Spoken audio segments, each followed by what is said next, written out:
Today is Friday, August 8th, 2014, and we are in Bellingham, Massachusetts. This tape is part of the Bellingham Mendon Veterans Oral History Project. My name is Marjorie Turner Holman, and our cameraman is Eric Fisher of ABMI Cable 8 TV. We are privileged to have with us today Tim Harvey of Blackstone, Massachusetts. Welcome, Tim. Morning, Marjorie. Would you please start out by telling us your full name and birth date? Sure. Timothy James Harvey, born February 6, 1986. And what is your hometown? And could you tell us, since you weren't born in Bellingham, what your connection to Bellingham is? So I'm from Blackstone, born and raised in Blackstone, one town over. My mother, she was born and raised in Bellingham. Grandmother still lives here in town, and my mother and father both own T&J Heating on 140 in Bellingham. So I have some ties with Bellingham, although I'm not from here, and I live by Lake Hiawatha on the town line. Okay. All right, thank you. That leads right into my next question about telling us about the members of your family who've served in the military, and we have a picture of your dad and your uncle visiting with you. Mm-hmm. Yes, my Uncle Jim was on the left there, just out of the shot. My father is on the right. My father was in the Army, so he was in the Army in the mid-70s, stationed in Germany, and so I always had a desire to join the military. But when at a young age, he told me if he could do it again, he'd join the Marine Corps because it's more of a brotherhood. And he was right. After I joined, I saw what he saw. Because you joined the Marines. Correct. Okay. All right. And how old were you when you entered the military? And you already kind of answered my question of why the Marines. Yeah. So I was in college. I wanted to join after 9/11. That happened. I was 15 or 16 when 9/11 happened. I listened to my mother, and I went to college first, and I still wanted to join. So during college, I was probably 20 years old when I started the paperwork process. Mm-hmm. I was a candidate. And this is a picture we have of the chaplain. Yes, yes. So that's the day I commissioned. I was 22 the day after I graduated college. That's Commander Rocheford, Father Dennis Rocheford, on the far right there. Captain Neil Clinton, who was my OSO, basically my recruiter, officer recruiter. Gunny Zavala, now Master Sergeant Zavala, and then Mr. Putnam, far left, who's retired. But for the day, he put on his dress blues. Mm-hmm. And what did this chaplain had a lot of influence? He did. He had a lot of influence. So I commissioned later than most. I was in school. It was my sophomore year of college, and I decided I wanted to get confirmed. And my mother, so I was down at URI, and she said, well, there's... Confirmed in the Catholic Church? Correct. Okay. Confirmed in the Catholic Church. And she said, well, there's Father Dennis at St. Teresa's, where I used to go when I was younger, and you're going to love him because he's a former enlisted Marine, Vietnam era, and he's a Navy chaplain to this day. And I went down there. It was something you wouldn't expect out of a priest. He had an obstacle course set in the back, so I actually trained on that for OCS, Officer Candidate School. His office was like a shrine to the Marine Corps. It was like the Marine Corps Museum, the San from Iwo Jima, all sorts of plaques and whatnot. So he was a great mentor to me, a huge influence on me. In fact, he gave me the phone number to the officer selection officer, the recruiter, to get me into the Marine Corps. All right. And I wish you would talk to us about some of your training experiences once you joined the Marines and went through their training. Could you talk to us just a little bit about what training was like as a Marine? Sure. So, I first went to Officer Candidate School, which is 10 weeks. So they train, screen, and evaluate the leadership potential. And if you make it through that, they think you have the potential to lead Marines someday. Then you go on to TBS, which is a 6-month school. It's the basic school where it teaches every officer, regardless of your MOS or your job, regardless if you're a JAG, if you're a pilot, or me, a combat engineer officer, everybody goes through there. This is instead of boot camp? OCS is correct. The 2 different missions where boot camp you're making Marines, Officer Candidate School you're training, screening, and evaluating the leadership potential. And if you have what it takes to lead Marines, then you go on to TBS. So now after you go through OCS, you're not commissioned as a second lieutenant. And then you go to TBS, which is unique to the Marine Corps. Most branches, none of the other branches have a school that brings all the officers together and trains them to be a provisional rifle platoon commander, regardless of your job, like I was saying. So after 6 months of that, then you go on to, but for me, I went to engineer school. So those 6 months it's an intense 6 months. You do it's a fire hose of information. So you learn everything about the Marine Corps history, about being a provisional rifle platoon commander. You go out to the field for weeks on end. You train out in the field. We have a picture of you out in the field with some of the training. Yes, I'm smiling there because that was the morning after probably the worst day of training in my life. So in the Marine Corps, they always say, train harder than we fight, and that's true. So we do a lot. The more we sweat now, the less we bleed later. That kind of mentality. In the days in Afghanistan, if they weren't that good, I can think back to that particular day, or the day before, and say it's not that bad. What was so terrible about that experience? It was just that we were out there for a week, maybe even more, and we were digging fighting positions, up to my neck, and it rained every single day. You'd think we're in the Amazon, and it actually filled up with water.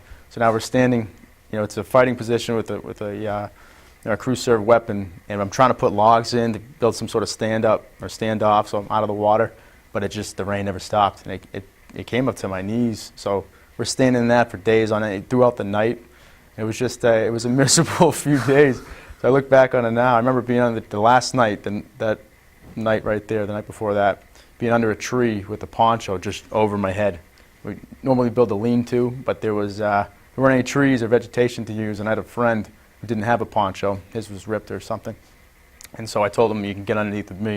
And we just sat with our backs to this big tree with the ponchos draped over our head, like zombies throughout the night, just sitting there with the rain beating down. And it was interesting. It was extremely cold with the rain, but it's those days like that where it just makes the rest of my life's been downhill ever since that day, that kind of thing.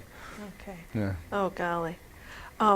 And we have some other additional photos that show the different types of training you received as combat engineer. So could you talk to us about building the runways and, Sure. and some of that work and what that involved? Yeah, so after TBS, I go on to engineer school, and they teach you mobility, counter-mobility, survivability, and general engineering projects.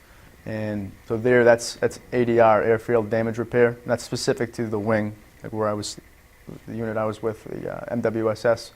And that's if you say our runway gets hit with a mortar or artillery, or bombs, it damages the runway, and we lose combat capabilities. We can't get planes into the air. And so we need to rapidly fix that, airfield damage repair. We patch that up so we can get planes back in the air, generate sorties, bring either troops or supplies to those on the front lines. So that was a big part of what we did in the wing, and we built a runway, expeditious runway. With the Marine Corps, everything we do is expeditious in nature. Expeditious meaning? We could build it rapidly, Quickly. it's not made to last forever. By doctrine, 9 months to a year, that's a good length of time for what we do. Although last decade we haven't been as expeditious as we have been in history. So we built one in Yuma for training purposes, and C-130s were landing on it. It was Yuma, Arizona? Yuma, Arizona. Okay. Yuma, Arizona. If I recall, it was 1,500 feet with the shoulders, and it looked great when it was done. We had it was the first time we've ever done it. And, personally, my company, Marines, and it was basically cement, gravel mixed in. It's a grueling process. The Marines work extremely hard to build something like that, especially in the summer in Yuma, 115 degrees, 110 maybe on a cooler day. So the C-130 pilots, I ran into a few of them after, and they loved landing on it. It was something that they haven't done. They don't do that often, but they have to train for it, because in Afghanistan, oftentimes they're landing on a similar surface. So even though it was practice for you, it actually served a purpose. Absolutely. For training. Yeah. For my Marines building that, it's training for when we go to Afghanistan and actually have to build or improve on a runway like that, and for the pilots that land at austere places out in the country. Okay. You also received some explosives training, and we have two different pictures showing what you talked to me about, what you do, right, and then some things that you would say you kind of overdid. Could you talk to us about that? Sure. So that's me in the center there. I'm probably 23, maybe 24 at the time.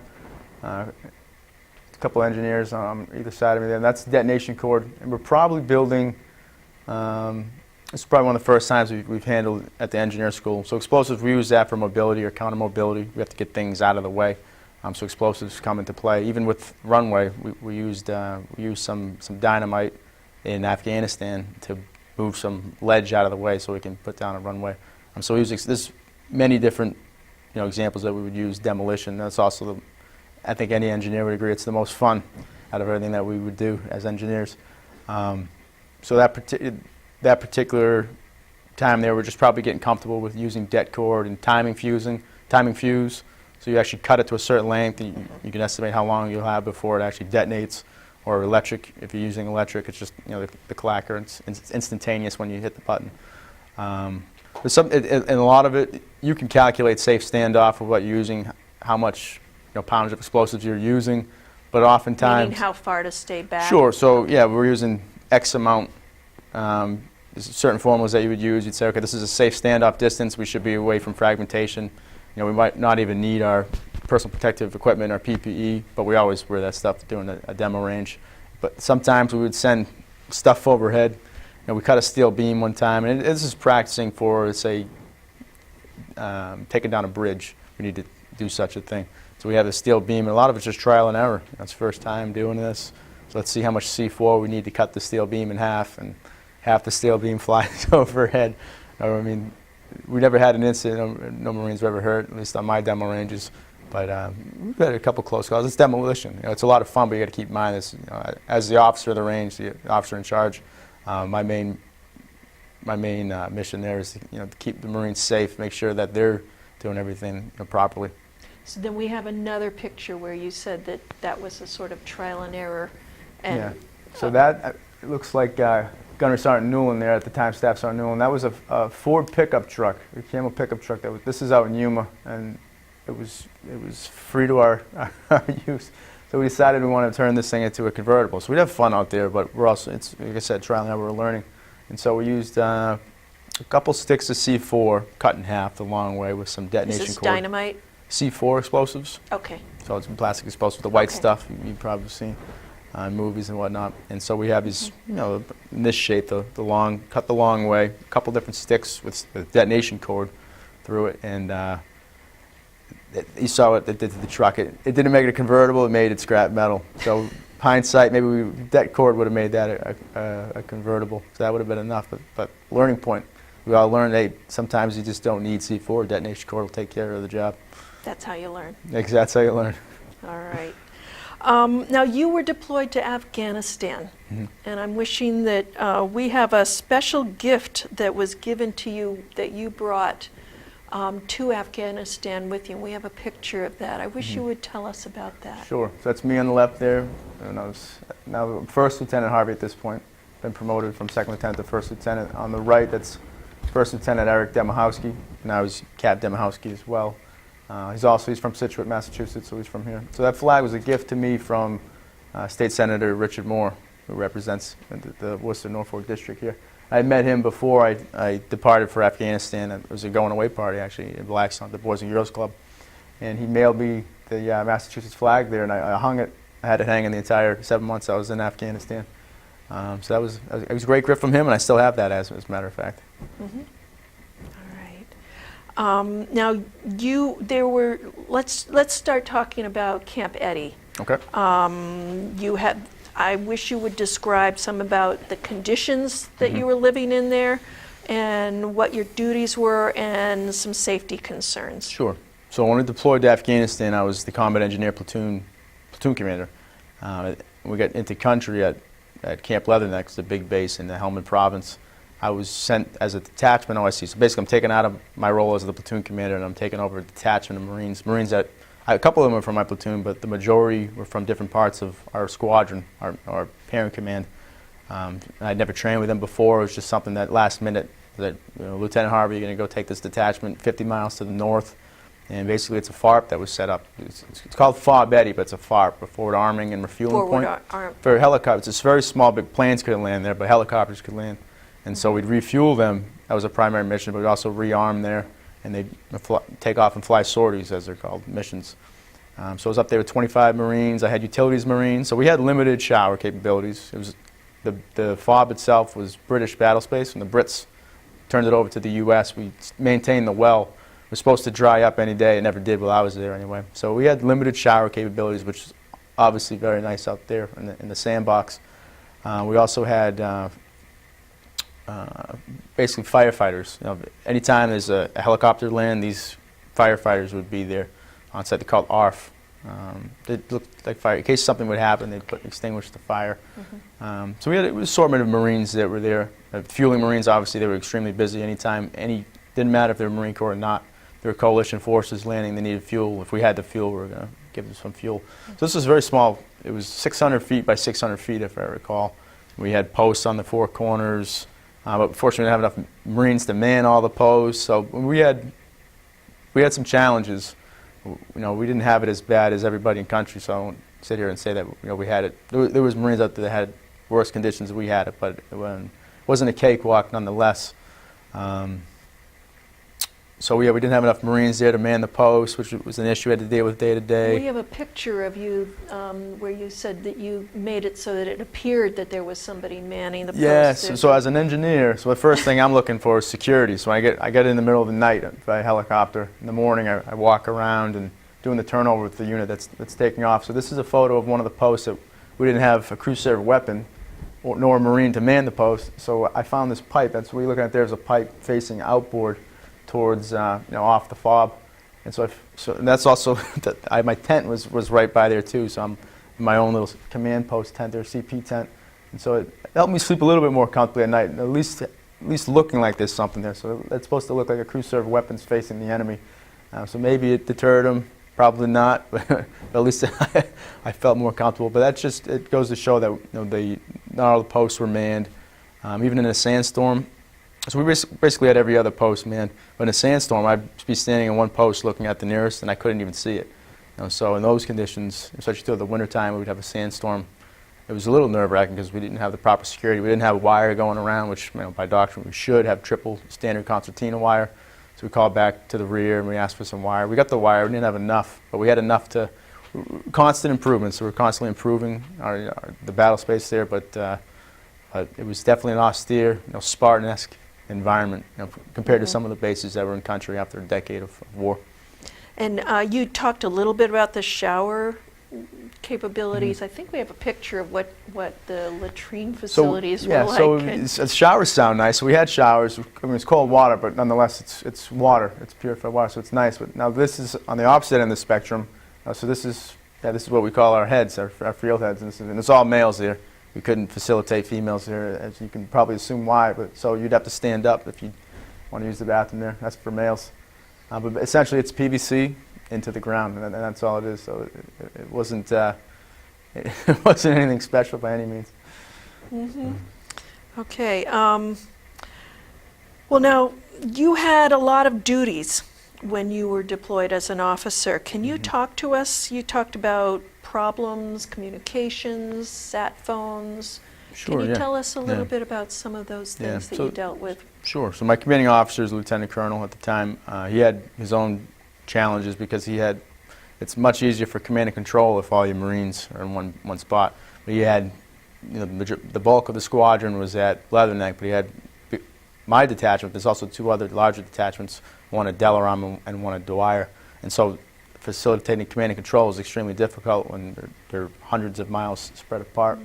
That's my company Marines right there. Yeah. So made communications a challenge. So I had my own challenges talking back to the rear. So we had a sat phone, in case of emergency, we can reach back. Satellite phone? Satellite phone, correct. But beyond that, my communication with the rear was extremely limited. So we were self-sustaining. Food and water, if we needed that. Actually, every 3 days or so, a C-17, an Air Force plane, would fly overhead and drop it via parachute. It was just too difficult and too risky to move via convoy. Every time there was convoys, there was always IEDs going off. And IEDs? Yeah, the improvised explosive devices. So FOB Eddi, where it was located, the Helmand River Valley wraps around it, and in the wintertime it'd be dried up, and so the Taliban would be moving around us within 1,000 feet. So anytime a convoy would move off FOB Eddi, almost every time it would hit an IED, and you can see it's not far away at all.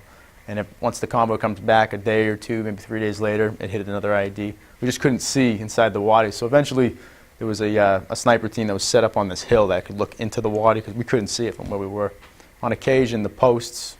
The wadi is like a river ravine? Yeah, think of it as where the river would be if there was water. So it's below line of sight. They'd crawl around us at nighttime.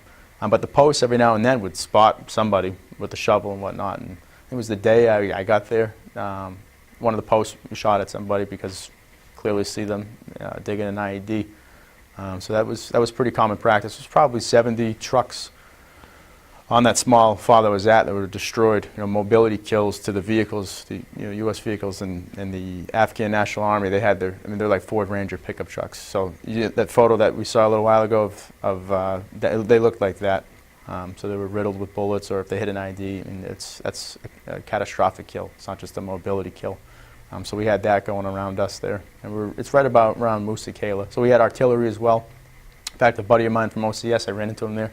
He was the battery commander, so we had 3 artillery guns. We were always in support of the grunt unit that was in the area, and so we had some fire missions into Musa Kala, which is a couple miles away. Line of sight, you can see it out in the desert. And we also had Scan Eagle. The Scan Eagles, we had the drones. They didn't carry munitions, but there were eyes in the sky, so we could move around the area, see if we had anything crawling around us, or if we needed to support Musa Kala, the Scan Eagle, they would fly over that way, and so we could monitor them on screen to see what was going around the battle space. Okay.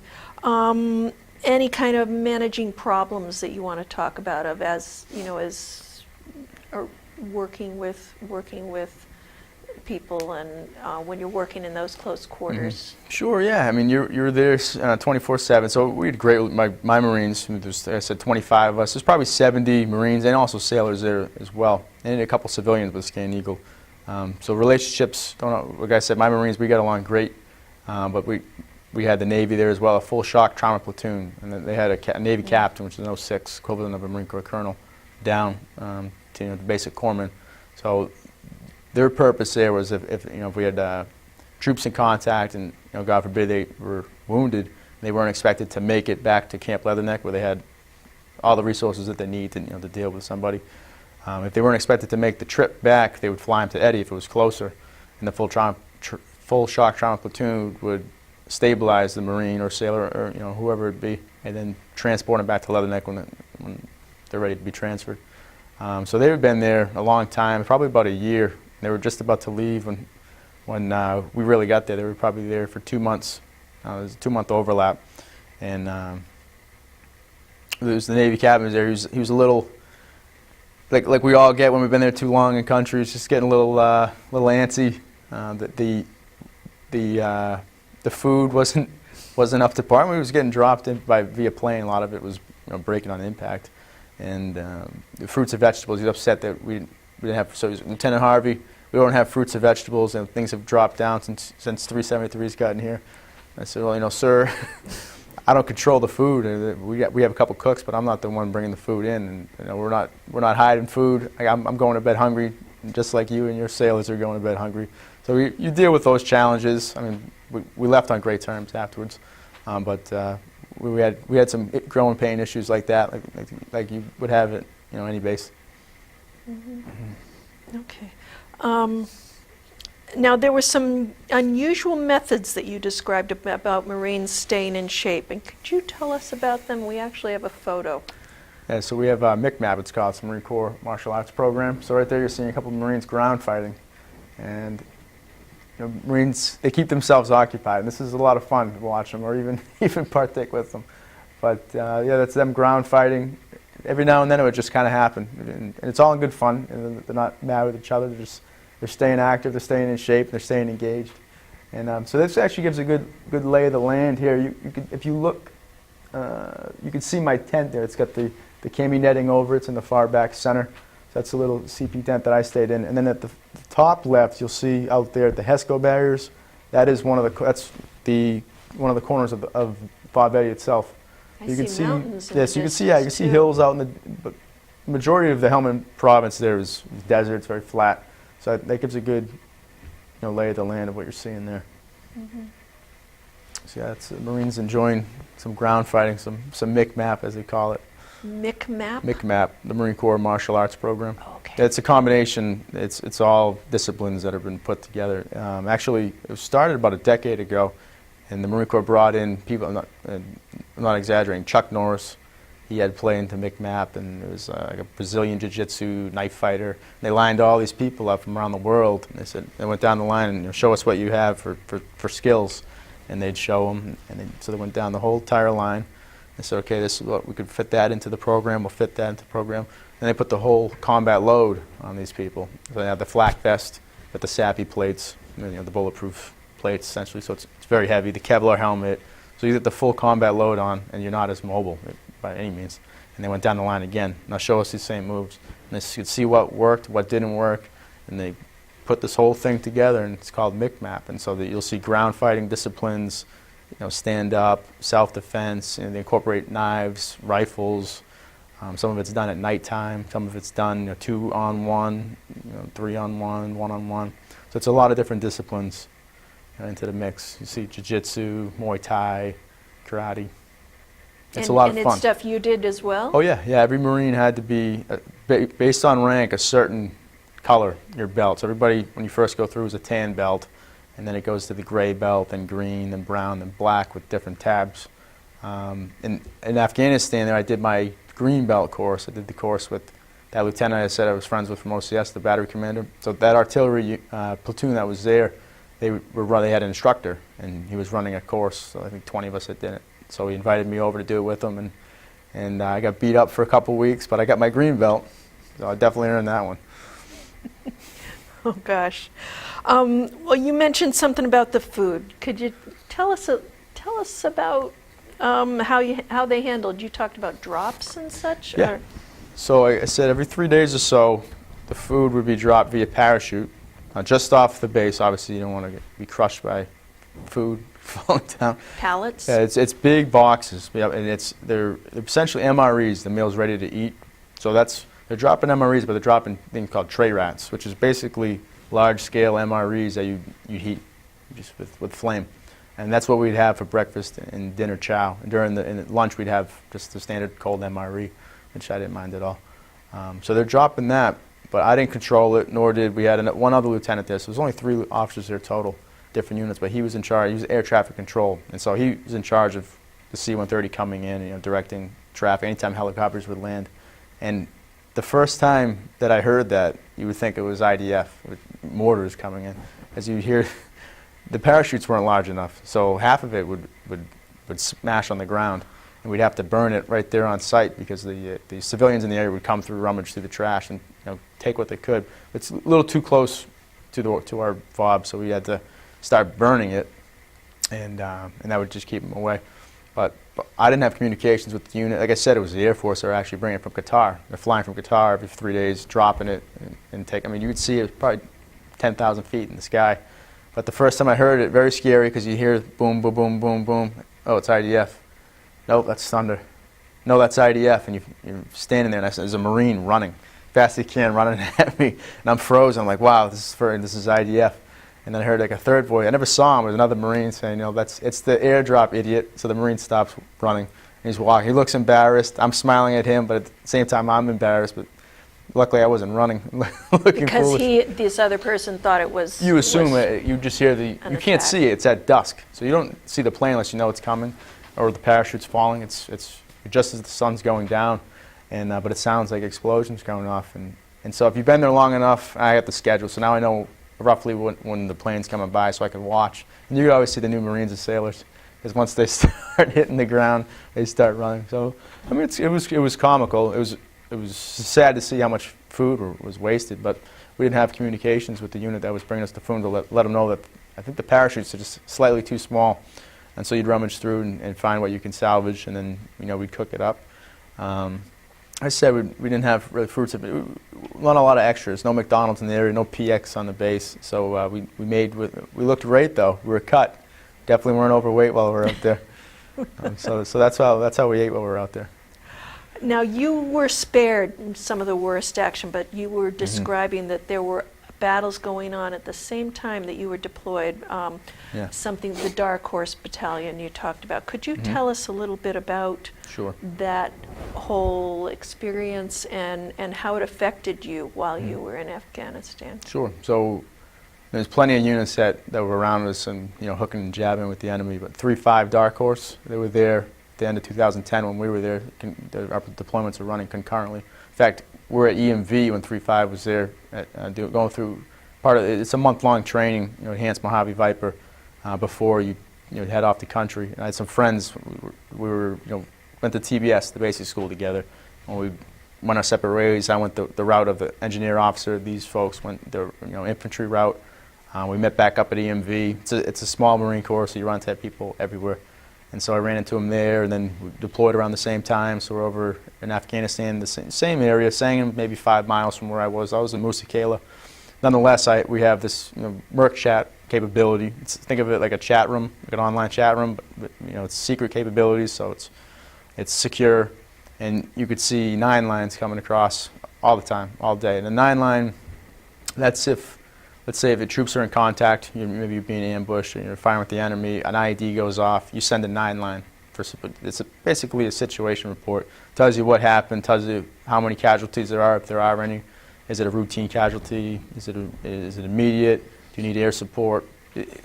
All the information anybody that would need to support you. And so I'd wake up every morning, and first thing I did was what happened this past night, and I could just read everything that's going on in the battle space around the Helmand province, RC Southwest, which is what the regional command was called, and I could see, and it was, a constant fight.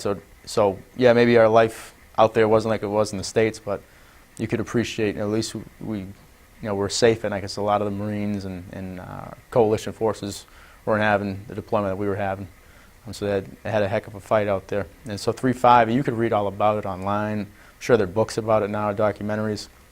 They had a ton of casualties on that deployment. So they had just taken the battle space over from the Brits. The Brits had been there And this since is the the start Dark of the war. Horse This is Battalion. this is 3-5. And so when the Brits finally pulled out, they had enough of Sangin. And Sangin, it's not a city by any means, mud huts, and so the Taliban had been deeply rooted there, since before the war. And so when the Brits left, the Marines moved in, and 3-5, they did great work over there. I want to say it was upwards of 1,000 Taliban forces that no longer walk this earth because of what 3-5 did in Sangin. But unfortunately, they came at a cost. A lot of Marines were killed, a lot were wounded. It was a heck of a fight that they had. In fact, Lieutenant Kelly was a lieutenant I went to TBS with. His father is Lieutenant General. He might even be a 4-star general now, but at the time, 3-star General Lieutenant General Kelly lost his son. He was with 3-5, he was a platoon commander, and unfortunately he was killed on that deployment. So they had a heck of a fight while we were out there. It was a tough year, but they made a lot of progress in Sangin, 2010, 2011. What made it so that you didn't have that same? What kept you from having those same attacks? Sure. What Believe me, made it any Marine would want to be in the fight, so to speak. But unfortunately, we just have different missions. And so 3-5, they were in Sangin. Being with the Marine Wing Support Squadron, it's right in the name, we're a support squadron. And so I might have had the most fun. Everybody wanted to be at Eddi because it's an austere environment. You're away from the big bases. That's the best that we could do. But it still wasn't necessarily in the fight. So we were supporting aircraft, arming and refueling and supporting base operations and whatnot. So it was just what our mission was on that particular deployment. You could have the deployment right after that one. Our unit went back. In fact, the day they left was the day I got out of the Marine Corps. So I missed that one, unfortunately. But they had a different deployment than the one we had. It was a big attack on Camp Bastion, which is the British battle space of Leatherneck, the big base there, which was, I always said when I was there, it's such a big base, it's almost a soft target. It's almost easy to attack this base, and it happened. And it was 13, I want to say, Taliban that got onto the base through. It was the British battle space, but they had turned that portion over to the Tongans, which is a small force, a South Pacific island. And the post was manned, and they found the gap. They exploited it, got onto base at nighttime, killed 2 Marines. One of the Marines was the commanding officer of the flying squadron there. blew up some hangars. In fact, that my Marines and I built those hangars during deployment. Our deployment, the 2 years prior. I think we have a picture of the hangars, so you can.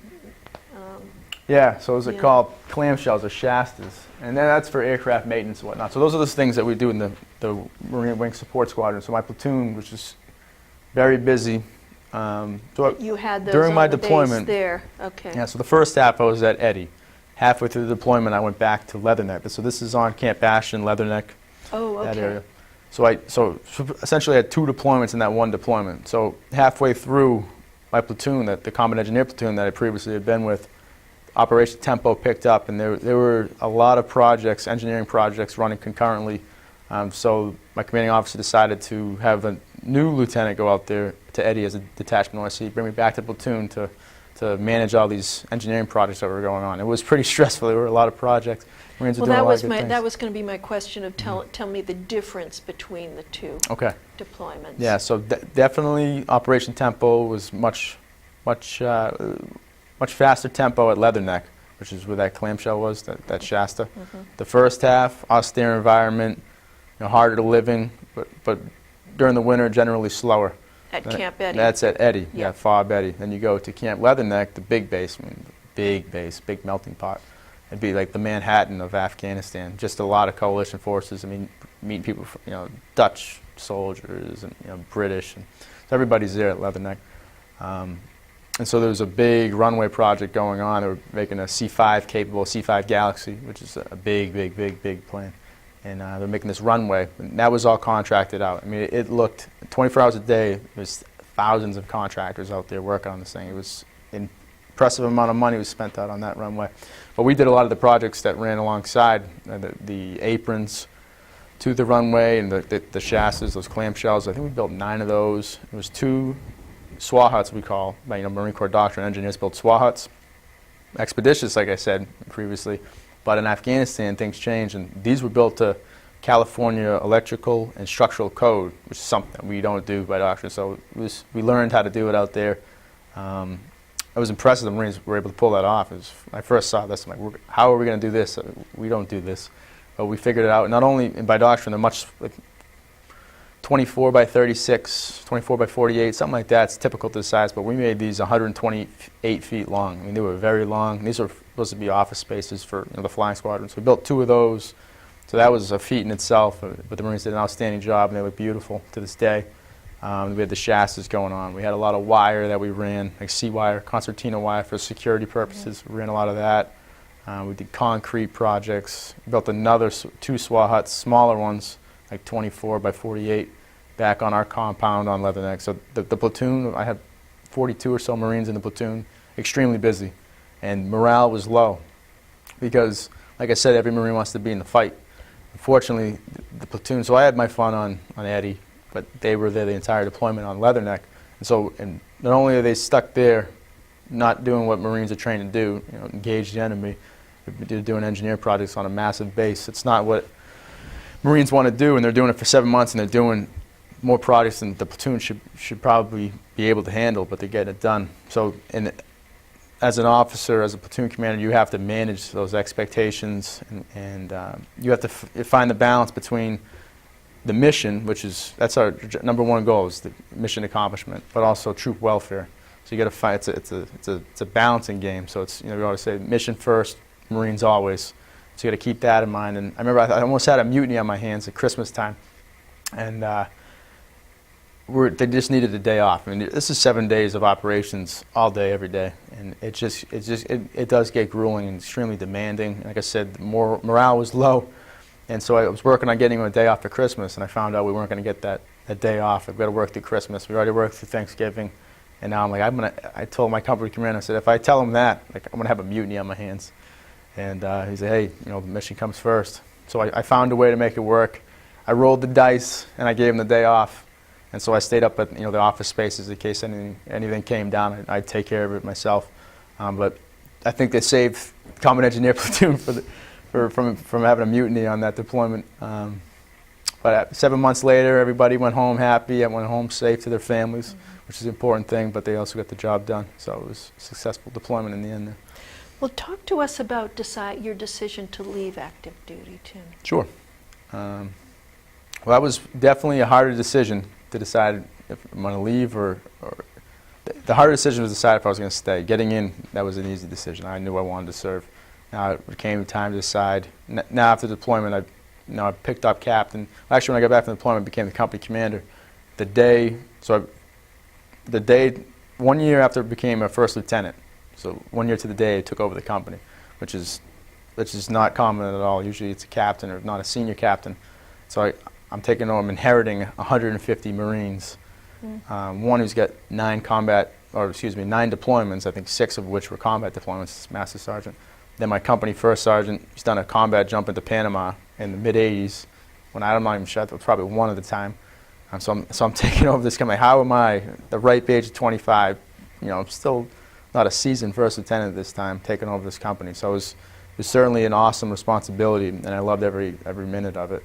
And as soon as we got back, we pretty much started the work up for the next deployment. Although I didn't go with the company, they went off and did their thing. So I pinned on captain before I departed, and so I had that decision to make. Do I want to stick around for a career, or maybe do another 4 years, accept career designation? I ultimately decided to turn the Marine Corps offers officers career designation. If they don't, unfortunately, you leave after your contract's up. So I turned down career designation. It's a hard decision, like I said. But there's many things I want to do in life. I miss my experience, every day, and I still talk to a lot of my Marines, especially my fellow officers and staff and COs I had in my company. But it was time for me to go on to the next challenge in life. Mm-hmm. Okay. So talk to us about what you've done since you were discharged. Sure.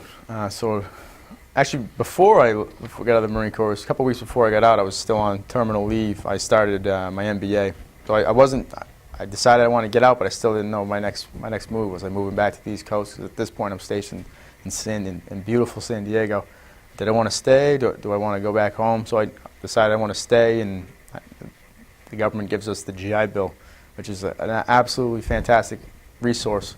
And I never thought I'd go back to school, but I did. So I enrolled to get my MBA, so a Master's in Business, San Diego State University.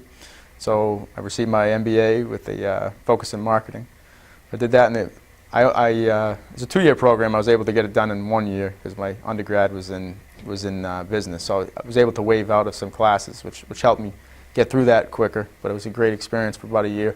Concurrently, I was a marketing supervisor for a company called Car2Go, which is a subsidiary of Daimler, which is the parent company of Mercedes. It's a car sharing company. So marketing has always been a passion of mine. I enjoyed the year that I did that. But I knew I had that itch to get back to the East Coast. And if I can go back to the flag I received from Senator Moore, he did a fantastic job of staying in touch with me while I was overseas, and also after I returned back to California. We always corresponded back and forth, and he'd always ask, when are you coming back to the Commonwealth? So this particular time in the fall of 2013, this past fall, I told him, I said, Senator, I think it's time. I'm going to come back and live by the family again and enjoy these frigid winters. And he said, all right, well, if you come back soon, you can have a position on my staff if you want. And I said, well, that's interesting. Like I said, I was looking for the next challenge. I've already worked for the federal government. Maybe it's time to work for the state government. So it got me back to the Commonwealth. And I'm currently working for Senator Moore as his district director. It's a fantastic opportunity, something I never thought I'd be doing. But I spent a lot of time in his district, assisting the 170,000 constituents that he has.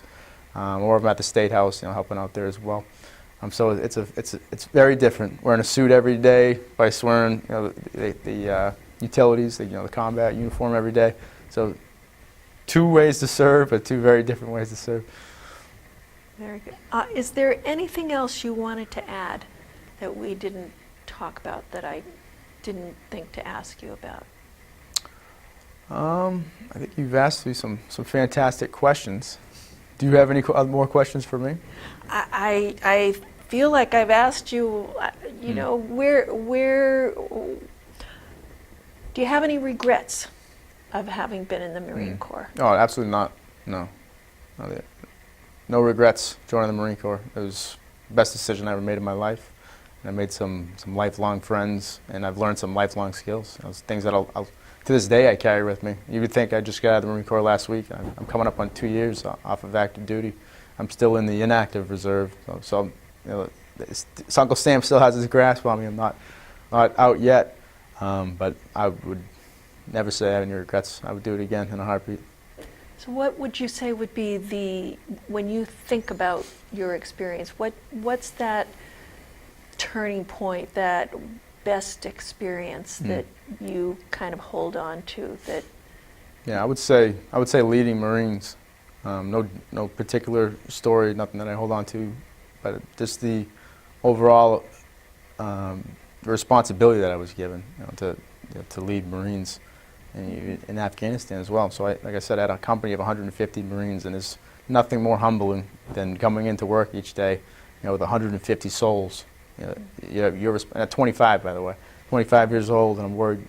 These men and women are my responsibility, and so 7 days a week, you have to wonder, the decisions that you're making that impact these Marines.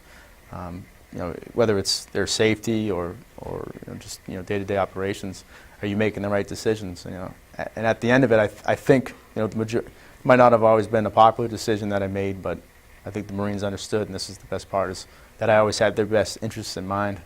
And I think that's why today I still talk to a lot of the Marines. I still have that, even if the listed officer, obviously you're separated, but now that I'm out here, that doesn't matter. So whether they're enlisted, junior Marine, staff NCO, and some of them are some of my best friends today, even 3,000 miles apart.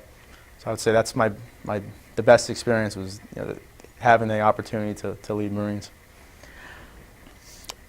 Thank you so much, Tim, for agreeing to do this interview. And we've been speaking today with Tim Harvey, veteran of the U.S. Marines. And thank you for joining us. Thanks to ABMI for their support of this Veterans Oral History Project. This program is also supported in part by a grant from the Bellingham Cultural Council, a local agency which is supported by the Massachusetts Cultural Council, a state agency. We will be sending copies of all these interviews to the Library of Congress to become part of the permanent record there. And any veteran who has ties to Bellingham or Mendon is encouraged to contact us to arrange to be interviewed here at ABMI Cable 8. Please call the station at 508-966-3234 or email me, Marjorie Turner Holman, marjorie@marjorieturner.com. The phone number for the station and my email will be in the credits at the end of the program. Each person's story is unique. We'd love to hear them. Thank you. Thank you, Marjorie.